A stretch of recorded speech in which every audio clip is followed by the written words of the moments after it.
Eu sou psicólogo, me formei na PUC e atualmente tenho estudado muito sobre o assunto da ideologia de gênero dentro da realidade que nós hoje temos contemplado no cenário nacional, principalmente quando surgiu a questão dos planos estaduais, municipais, nacionais de educação, onde o debate no Brasil se tornou mais intenso.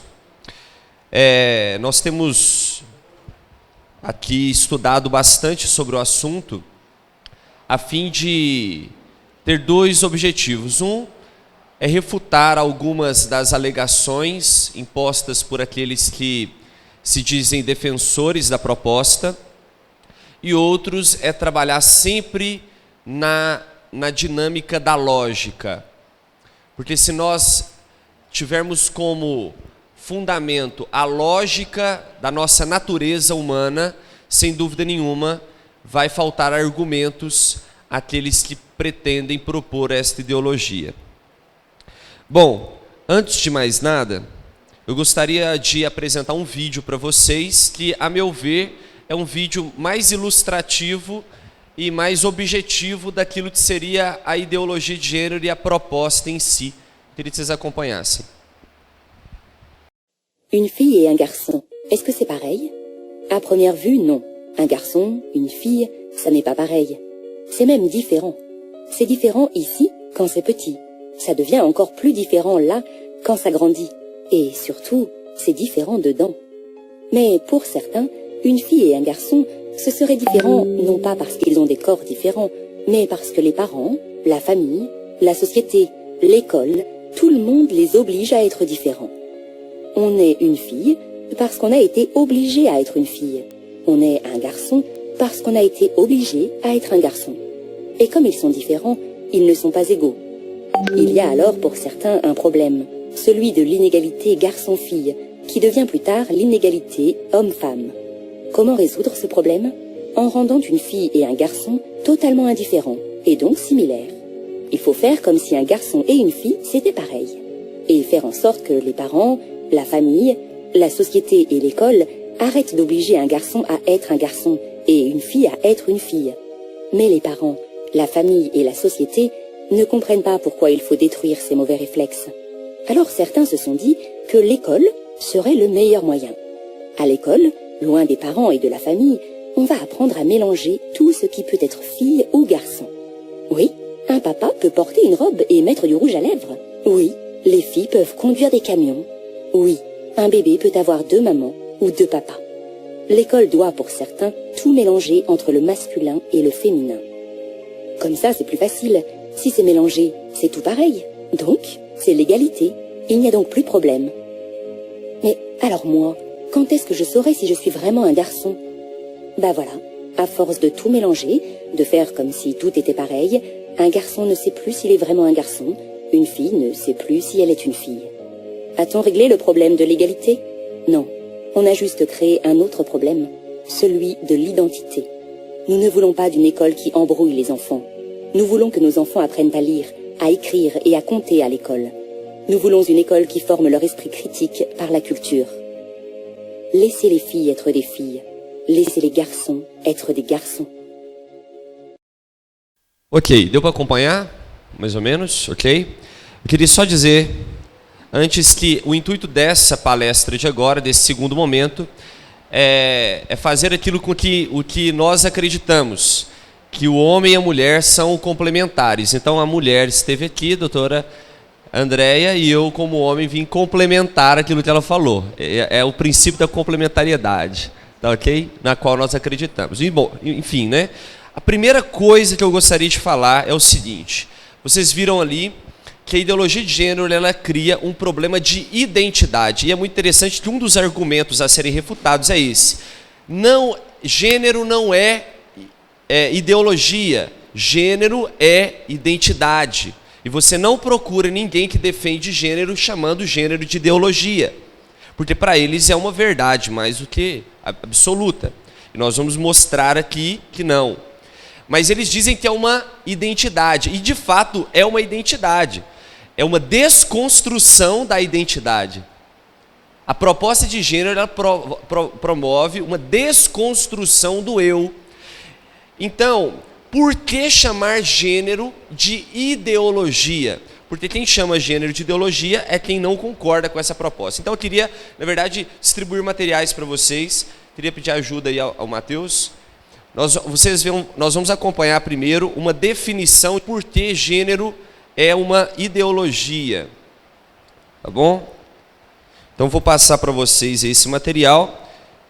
Eu vou ler essa primeira parte antes de vocês receberem, porque depois nós vamos ler aqui sobre o princípio de ideologia que a doutora já explicou de forma mais sucinta. Gênero, orientação sexual e identidade de gênero são palavras que você certamente já escutou, onde esperaria encontrar o termo masculino e feminino. Mas cuidado, porque novos termos no linguajar social podem tentar esconder uma ideologia que visa desconstruir o modelo de família e sociedade como conhecemos hoje. A ideologia de gênero é uma tentativa de afirmar para todas as pessoas que não existe uma identidade biológica em relação à sexualidade. Quer dizer que o sujeito, quando nasce, não é homem nem mulher. Não possui um sexo masculino ou feminino definido, pois, segundo os ideólogos de gênero, isto é uma construção social. Isso é fala do médico chileno, especialista em bioética, Dr. Christian Schinati, ou Schinati, não sei como pronuncia. Então, você pode seguir comigo. Segundo estudiosos, o conceito de gênero está sendo sugerido em muitos lugares como uma verdade científica, mas esconde uma teoria político-social cujas raízes estão na filosofia marxista de luta de classes, na qual, segundo o filósofo alemão Henrik Engels, em sua obra A Origem da Família, da Propriedade Privada, faltou aí o privada, e do Estado, escrita em 1884, ele diz o seguinte, isso está no livro dele: o primeiro antagonismo de classes da história consiste com o desenvolvimento do antagonismo entre o homem e a mulher, unidos em matrimônio monogâmico, e a primeira opressão de uma classe por outra, com a do sexo feminino pelo masculino. Na gênese da ideologia de gênero está também o movimento feminista radical dos anos 60 e 70, que é apoiado na filosofia marxista citada acima e nas ideias filosóficas da francesa Simone de Beauvoir, é isso, né? A qual disse: ninguém nasce mulher, mas sim torna-se mulher. Chegou às conferências da ONU, Organizações das Nações Unidas sobre a Mulher no Cairo em 94 e em Pequim em 95, que nós vamos ouvir um pouco mais. Bom, depois vocês continuam a leitura, por favor, porque senão a gente prolonga muito. Eu queria pegar a fala da doutora Andréia e trazer um resumo naquilo que ela propôs aqui. Primeira coisa, onde está a raiz da proposta desta ideologia de gênero, desta ideia acerca da nossa sexualidade? Existem 4 pilares. Eu queria que vocês saíssem daqui gravando isso, porque é difícil saber tudo, não dá. Tem que estudar muito, e até para argumentar nós precisamos ter um resumo dentro da nossa cabeça. A base, os 4 pilares desta proposta está no feminismo, e aqui eu já citei. A gente pode pegar, por exemplo, o feminismo de Kate Miller, que é uma protagonista do movimento feminista, que escreveu o livro Política Sexual para falar da revolução sexual. E a seguidora do seu pensamento é a Shulamit Pfeiffer, que foi citada aqui, que vai mais a fundo em seus argumentos e pretende eliminar o conceito tradicional de família por meio de uma revolução sexual. Então, primeiro ponto, o feminismo. Lembrando, gente, é importante fazer essa ressalva. O feminismo, antes da década de 50, era um feminismo legítimo. Por quê? Porque lutava pelo bem da mulher, ou seja, pelo direito a voto, pelo direito da mulher, por exemplo, existem um homem ou uma mulher na mesma função, eles têm direitos a salários iguais. O que hoje deve ser lutado, inclusive, ainda, porque existe ainda em muitos lugares esse tipo de discriminação. Isso é um feminismo legítimo. Agora, veja bem, pensa comigo.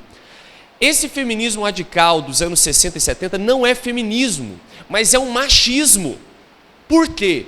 Porque se a mulher passa a considerar o homem mais importante, mais poderoso do que ela, o que ela passa a fazer? Eu quero me tornar homem para ser aquilo que eu não sou. E considerar o homem mais elevado que a mulher é o quê? Machismo. Ou seja, o feminismo, ele é de fato algo que valoriza a mulher, porém se perdeu o valor e se tornou nada mais é do que o machismo transvestido de feminismo. Enfim, esse é o primeiro elemento, feminismo. Segundo elemento, a sociologia, que a doutora lembrou bem, o Kisland Davis. O Kisland Davis, ele é um grande sociólogo e ele baseia a sua sociologia naquele malthusianismo. Vocês já ouviram falar disso? Que tem a ver com aquela questão de que daqui a alguns anos não vai haver comida para todo mundo. Então esse pensamento, inclusive, é superado hoje totalmente. Inclusive a gente procura aí, a gente acha pessoas que condenam totalmente essa proposta do malthusianismo, mas ele vai dizer o seguinte, que para que a gente diminua o crescimento populacional, e aí aquela proposta em clínicas de aborto e anticoncepcional, ele vai dizer, nós precisamos fazer com que a mulher deixe de querer ser mãe, ou seja, fazer com que a mulher deixe de desejar a maternidade. E aí ele fala, para fazer isso nós precisamos mudar os usos, os costumes e as leis. Ou seja, os usos fortalecidos se tornam costumes. E os costumes cristalizados se tornam leis. E de fato é assim, não é? Não é assim? Ou seja, existe um uso e aquele uso se torna um costume. E aquele costume, quando cristalizado, se torna uma lei. Compreende o que eles querem fazer? Fazer com que o uso de uma minoria se torne um costume cultural para que esse costume se torne uma lei. Legitime aquilo que é essa prática, ou seja, então essa proposta da sociologia. Então acompanhe comigo, por favor. O primeiro pilar, feminismo. Segundo pilar, da sociologia. O terceiro pilar vem com o neomarxismo, porque eu citei aqui algo que Marx e Engels disse há muito tempo atrás, só que veja bem, mesmo eles tendo dito que a raiz da luta de classe vem da questão familiar, tiveram pessoas na escola de Frankfurt e outros tantos que tomaram para si este pensamento e tomaram uma postura, vamos dizer assim, na qual a proposta fosse a mudança da linguagem. E aqui tem algumas pessoas, eu não vou ler tudo, porque também é difícil, mas a doutora já citou o Korsch, que tem a questão, e Max Horkheimer, que daquele livro Autoridade e Família, que é da escola de Frankfurt, o principal expoente. E aqui a gente pode citar outros autores como Jacques Derrida, que é o principal filósofo do desconstrucionismo, que é a ideia justamente de desconstruir a linguagem. Eles atacam justamente a questão da linguagem. E depois Michel Foucault, que vai em seguida afirmar que toda instituição é um discurso, ou seja, a família é um discurso, a mulher é um discurso, o homem é um discurso, atacando o princípio da linguagem. E depois o quarto ponto, que é dentro da sexologia, que aí eu não vou aprofundar, porque a doutora disse muito bem, que é o Dr. Money. Então, a quarta revolução. Então, nós temos aqui 4 pilares, ou 4 revoluções, que depois vão ser amarradas por Judith Butler, que então são o feminismo, sociologia, neomarxismo e a sexologia, do Dr. Money. E aí, olha que interessante, nós podemos esquematizar isto da seguinte forma. É necessária uma revolução, é necessária uma mudança para se destruir, e aqui o princípio central, na verdade, é para se destruir, é uma questão de controle populacional, e assim destruir a família tradicional. Mas como fazer isso? Aí eles dizem, o que fazer? Revolução sexual. Gente, entendam o seguinte, nós nascemos a partir da relação sexual de um homem e de uma mulher. Ou seja, se eu afeto a questão sexual, eu afeto a natalidade. Isso é óbvio. Você tira da sua árvore genealógica uma relação sexual fecunda do seu bisavô. Toda uma geração não existiria. Então, primeiro, as feministas propõem o quê? Revolução sexual. Os sociólogos, onde fazer na estrutura social?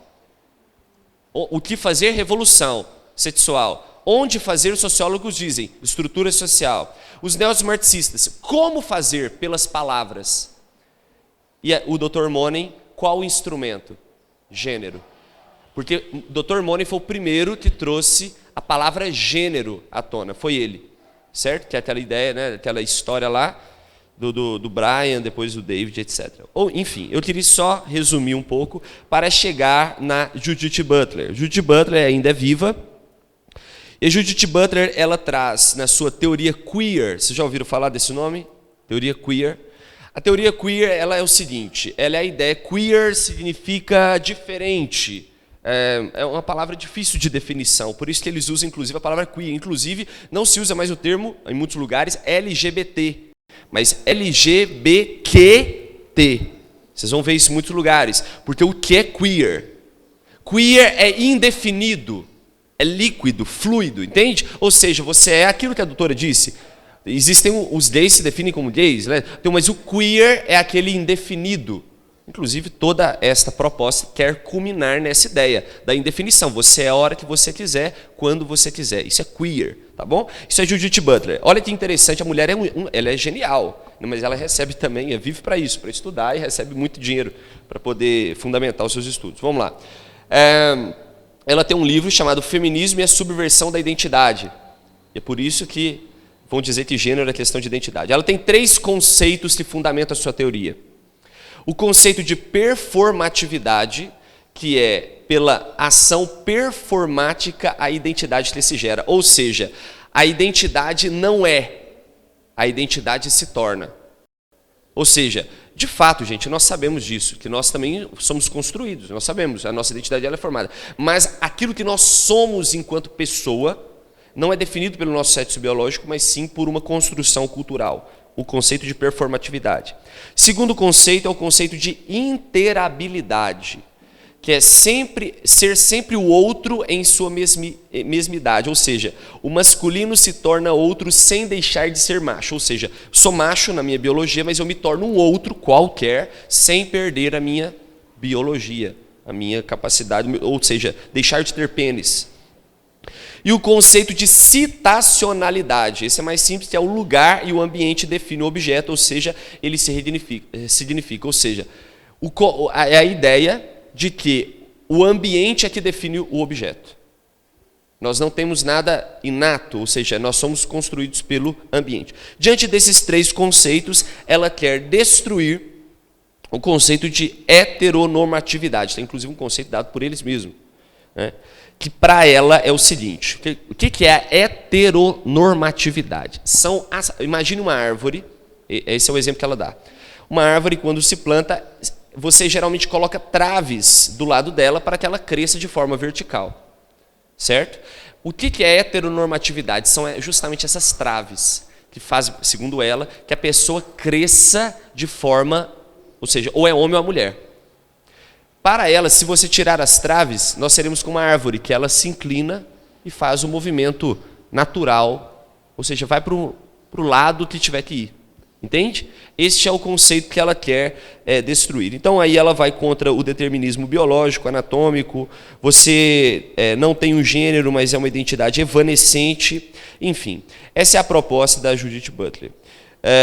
Eu gostaria de aqui... Aí você fala assim, mas espera aí, de onde essa mulher surgiu? Ela pegou esses 4 elementos, esses 4 pilares, fundou uma teoria, e ela fez o que com isso? Ela escreveu um livro? Não, ela não escreveu um livro. Ela foi na conferência de Pequim, deixa eu só pegar aqui para vocês, porque eu quero ler na intro, eu quero distribuir material para vocês verem que isso aqui não é coisa da cabeça de ninguém. O livro que a doutora citou está aqui, ó. Se vocês quiserem reproduzir, a gente inclusive tem xerotes ali, vocês podem levar.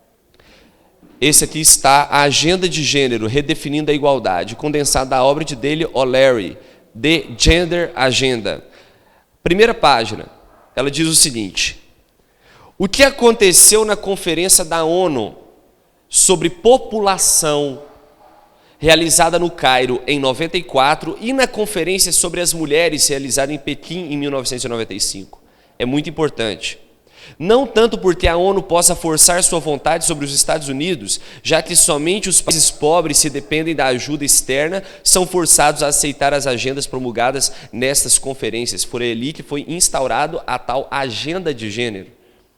É muito importante porque a guerra cultural é uma batalha de ideias e a ONU possui os recursos e o prestígio para promover a sua agenda junto aos líderes mundiais, às crianças em idade escolar e os meios de comunicação. A plataforma de ação da Conferência de Pequim sobre as Mulheres chamou os governos a incorporarem a perspectiva de gênero em todo o programa e em toda a política, em cada instituição pública e privada. A administração Clinton, o governo canadense, a União Europeia e a multidão de agências da ONU agora estão ocupadíssimas incorporando a perspectiva de gênero. Mas houve pouquíssima discussão nos meios de comunicação sobre o que exatamente estaria incluindo em uma perspectiva de gênero. Se uma perspectiva de gênero deve ser incorporada em todo um programa público e privado do mundo, a prudência exigiria que pelo menos o público fosse informado sobre a natureza dessa agenda. Em vez disso, a implementação procede sem esclarecimento público. A agenda de gênero navega nas comunidades como um navio elevado, mas como um submarino determinado em revelar-se tão pouco quanto possível. Você acha que, diante de tudo aquilo que a doutora disse, se aquilo fosse dito às claras, isso passaria pelos líderes mundiais, muitos deles tradicionais, mas não, pegaram a palavra gênero, colocaram no lugar de sexo e disseram, é isso. Gente, se você conversar com a maioria das pessoas, eles vão dizer, de fato, gente, de fato, sexo é biológico, é nascer com pênis ou vagina. Isso ninguém questiona. Mas gênero é uma construção cultural. Isso, gente, eles dizem como se fosse uma verdade absoluta se houvesse comprovação científica disso. Os defensores apontam isso como se não é lógico que é, sempre foi assim, e não é assim. Quem estudou há 20 anos atrás sabe que gênero é uma forma na língua portuguesa de definir o macho e fêmea. Mas usaram esta palavra para introduzir uma ideologia. Gente, isso parece que, nossa, mas o povo está falando muito disso, de canseira, deixa o povo ser o que eles quiserem. Mas não se trata disso, se trata na revolução da nossa sociedade. É muito mais sério do que a gente imagina. Bom, então dito, mostrado a fonte para vocês, de onde esta ideia desses 4 pilares condensado na ideologia de Judith Butler sobre gênero foi introduzida na Conferência de Pequim e hoje está minando no mundo. Mas o que acontece? Os países ricos, eles tomaram para si esta proposta pensando no quê? Crescimento populacional, controle de natalidade. Nossa, a resposta é essa. Os países pobres, como que nós vamos fazer? Porque lá eles são mais tradicionais, lá eles têm famílias, filhos, etc. Como que nós vamos fazer? Se eles não aprovarem, nós tiramos os recursos. O Banco Mundial não financia, não dá dinheiro para aquele país que não aprovar aborto, não aprovar estas propostas. E quem que nós vamos usar para fazer barulho lá dentro? Na América Latina, principalmente, é o movimento LGBT. O que acontece, gente? Se você for na Europa, o movimento LGBT não toma partido dessas coisas. Porque lá eles incorporaram de outra forma. Mas é pela militância, que já era forte antes na América Latina, que eles usaram para fazer com que isso fosse aprovado. E fazem barulho, como se isso fosse, de fato, proteger a sua causa, e não é verdade. Estão sendo usados. Quero dar um exemplo aqui. O doutor vereador Marcos Vinícius estava, acho que o Cleitinho estava, alguns estavam lá há pouco tempo agora, inclusive o próprio vereador Marcos Vinícius propôs lá na Câmara uma reflexão sobre o assunto, e o presidente do movimento LGBT de Divinópolis, ele disse a seguinte frase: eu nasci gay. Eu nasci gay. É justamente isso, essa afirmação que ele fez, que a ideologia de gênero condena. Exatamente, ele fez uma afirmação justamente contrária à proposta da ideologia de gênero, que ninguém nasce nada. Ninguém nasce homem ou mulher. Ninguém nasce, como se não nasce homem ou mulher, como é que você nasceu gay, meu querido? Você entende que é falta de informação e eles estão sendo manipulados com a ideia de que a ideologia de gênero será a emancipação do homossexual. E não será. Será a desconstrução da nossa identidade enquanto pessoa. E o que pode vir a causar, e o que já está causando em outros países onde há anos, eu vou mostrar aqui, foi aprovado, é algo que pode trazer uma repercussão catastrófica. Bom, eu gostaria de também...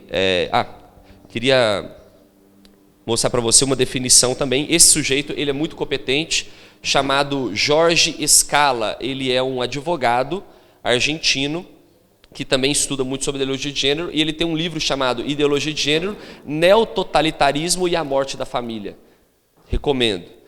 E aí ele diz o seguinte, a pergunta, foi feita uma entrevista, a pergunta é, o que é então a ideologia de gênero, como você descreveria aos nossos leitores? E ele diz, seu fundamento principal e falso é esse. O sexo seria o aspecto biológico do ser humano, e o gênero seria a construção social, ou cultural do sexo. Ou seja, que cada um seria absolutamente livre, sem condicionamento algum, nem que sequer sexo biológico, para determinar seu próprio gênero, dando-lhe o conteúdo que quiser e mudando de gênero quantas vezes quiser. Agora, se isso fosse verdade, não haveria diferença entre homem e mulher. Qualquer tipo de união entre os sexos seria social e moralmente boas, e todas seriam um matrimônio.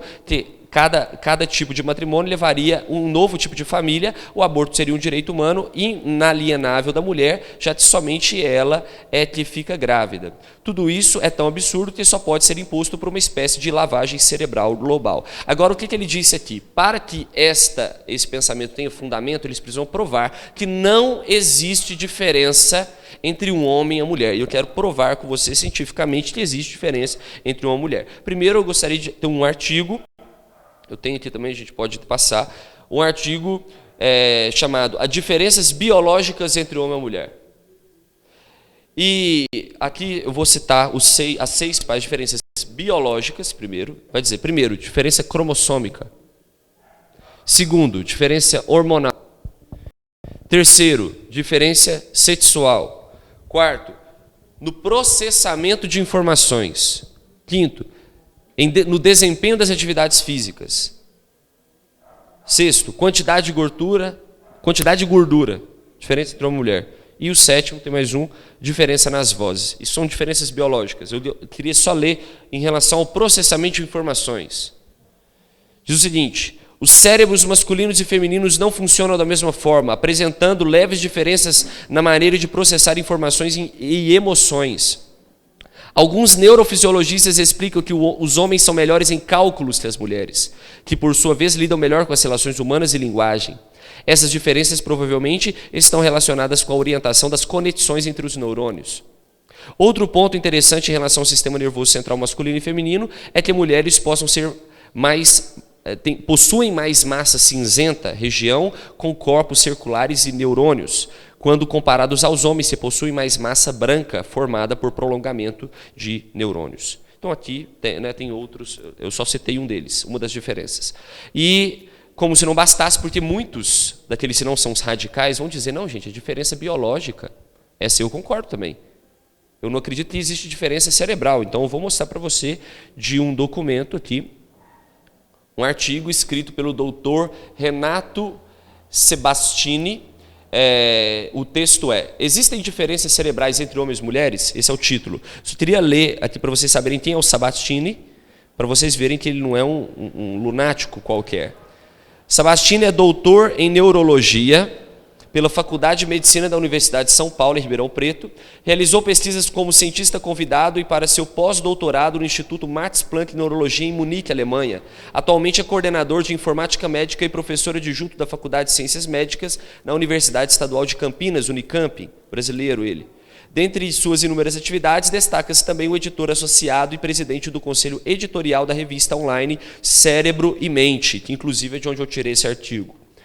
Não dá para ler o artigo todo, claro. Então eu vou ler somente uma citação que ele faz. Estas diferenças discerníveis e mensuráveis do comportamento são programadas muito antes que as influências externas tenham a oportunidade de se manifestar. Elas refletem uma diferença básica no cérebro do recém-nascido, que já conhecemos, a maior eficiência dos homens quanto às habilidades espaciais e maior habilidade das mulheres enquanto à fala. Só confirmando aquilo que a outra cientista, eu disse agora.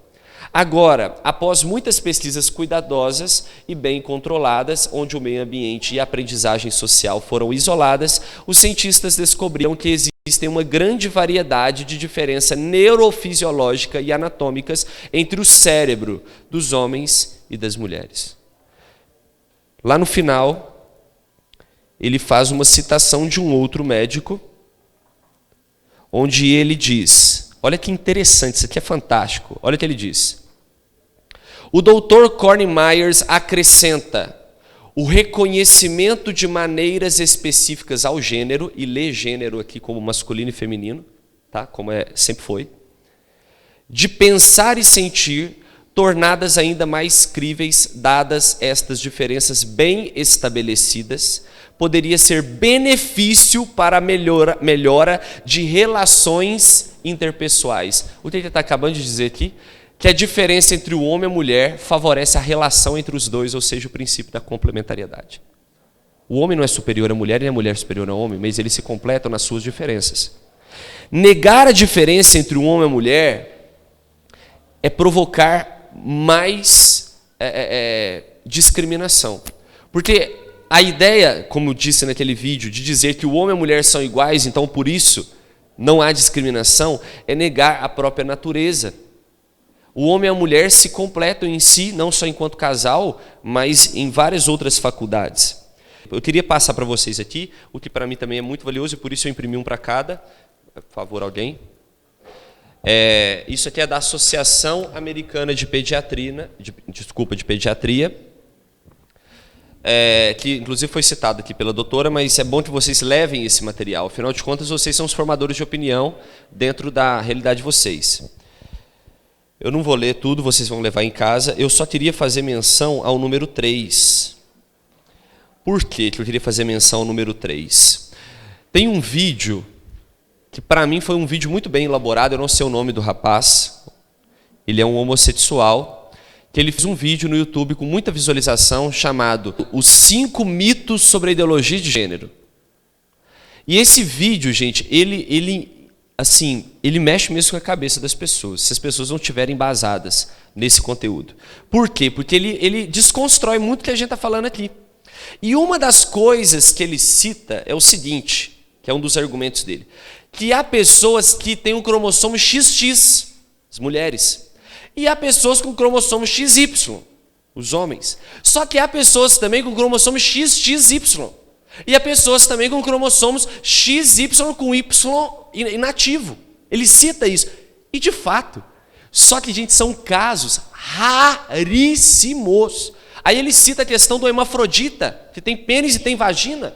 Mas são casos... você conhece algum hermafrodita? Sinceramente, raríssimos. Então, olha só. Olha o que a Associação Americana de Pediatria está dizendo. No número 3, acompanhe comigo. A crença de uma pessoa que ele ou ela é algo que não é, trata-se, na melhor das hipóteses, de um sinal de pensamento confuso. Quando um menino biologicamente saudável acredita que é uma menina, ou uma menina biologicamente saudável acredita que é um menino, o problema psicológico objetivo existe, que está na mente, não no corpo, e deve ser tratado como tal. Essas crianças sofrem de disfonia de gênero, DG. Disfonia de gênero é anteriormente chamada de transtorno de identidade de gênero. É um transtorno mental reconhecido pela mais recente edição do Manual de Diagnóstico e Estatística da Associação Psiquiátrica Americana, DSM-5, quando eu estudei era DSM-4, para vocês terem noção. As teorias psicodinâmicas e sociais DG e TIG nunca foram refutadas. Vai no número 1, que desculpa, na verdade é o número 1 que eu queria mostrar para vocês.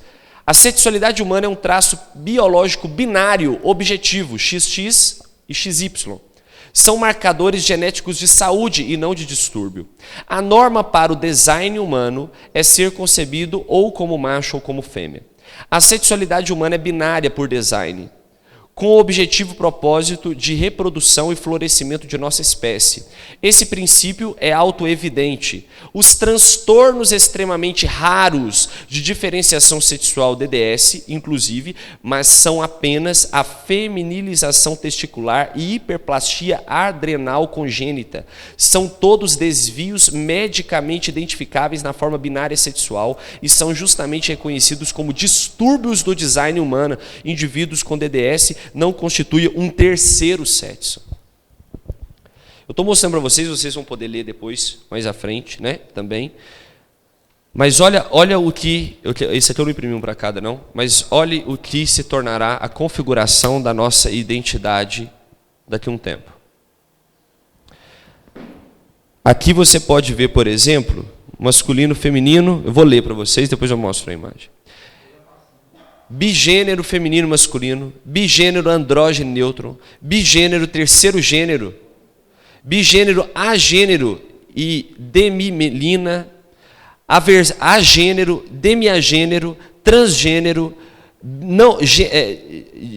genderqueer, não binário, não determinado, neutro, ou seja, vou passar aqui para vocês darem uma olhada, não sei se você acha fácil na internet.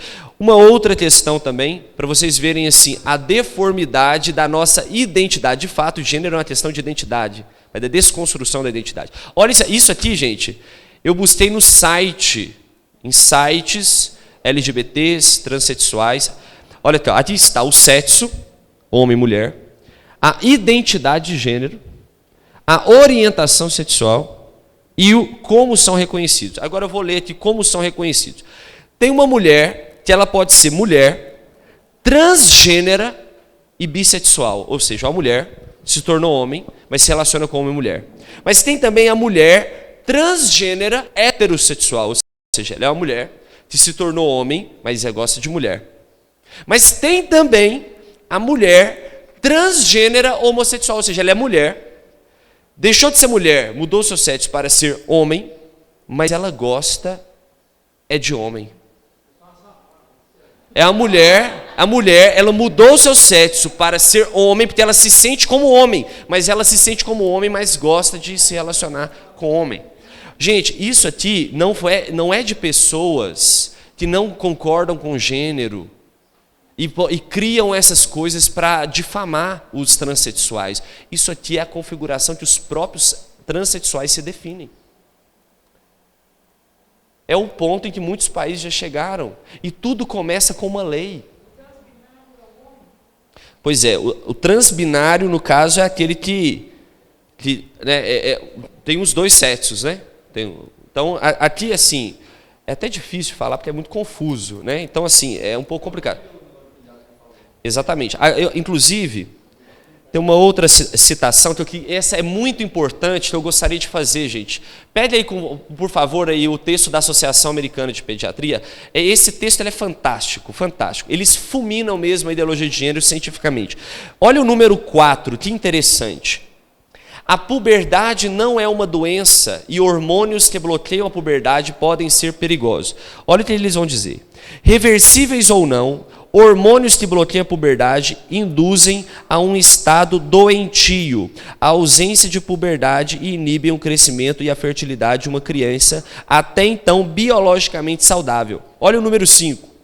De acordo com o DSM-5, cerca de 98% dos meninos e 88% de meninas confusas com seu próprio gênero, entende-se gênero como feminino e masculino aqui, aceitam seu sexo biológico depois de passarem naturalmente pela puberdade.